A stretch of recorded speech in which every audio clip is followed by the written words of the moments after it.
શું ગુજરાતના નવા ડીજીપીની નિમણૂક પાછળ કોઈ મોટો ખેલ ખેલાઈ રહ્યો છે? 31 ડિસેમ્બરે વિકાસ સહાય નિવૃત્ત થયા અને સરકારે KLN રાવના માથે ઇન્ચાર્જ ડીજીપીનો તાજ પહેરાવી દીધો. પણ સવાલ એ છે કે આ તાજ કાયમી છે કે પછી પડદા પાછળ પ્લાન બી તૈયાર છે? શું રાવની નિમણૂક એ માત્ર એક સ્ટોપ ગેમ એરેન્જમેન્ટ છે? છેલ્લા કેટલાય સમયથી દિલ્હીથી ગાંધીનગર સુધી GS મલિકનું નામ ડીજીપી પદ માટે હોટ ફેવરિટ મનાતું હતું. સૂત્રો તો મલિકના નામ પર મહોર લગાવવાના દાવા કરતા હતા. પણ સરકારે રાવને ઇન્ચાર્જ બનાવીને અનેક મહારથીઓને મોટો ઝટકો આપ્યો છે.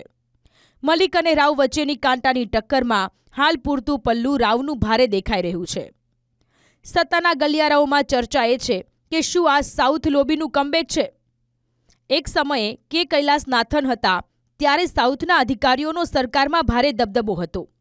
હવે રાવની એન્ટ્રીથી ફરી એ જ સંકેતો મળી રહ્યા છે.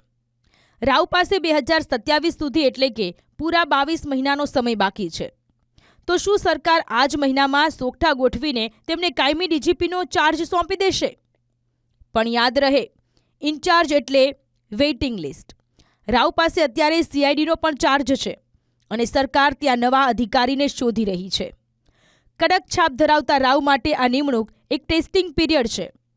નીતિ વિષયક નિર્ણયો અને બદલીઓના ગગડાટ વચ્ચે ઇન્ચાર્જ તરીકે પરફોર્મ કરવું એ રાવ માટે કોઈ અગ્નિ પરીક્ષાથી ઓછું નથી. જો રાવ આ પરીક્ષામાં પાસ થયા તો ગુજરાત પોલીસ વડાનું સૌથી મોટું પદ તેમના ખોળામાં કાયમી માટે આવી જશે. રાવ કાયમી થશે કે કોઈ નવા ખેલાડીની એન્ટ્રી થશે એ તો સમય જ કહેશે.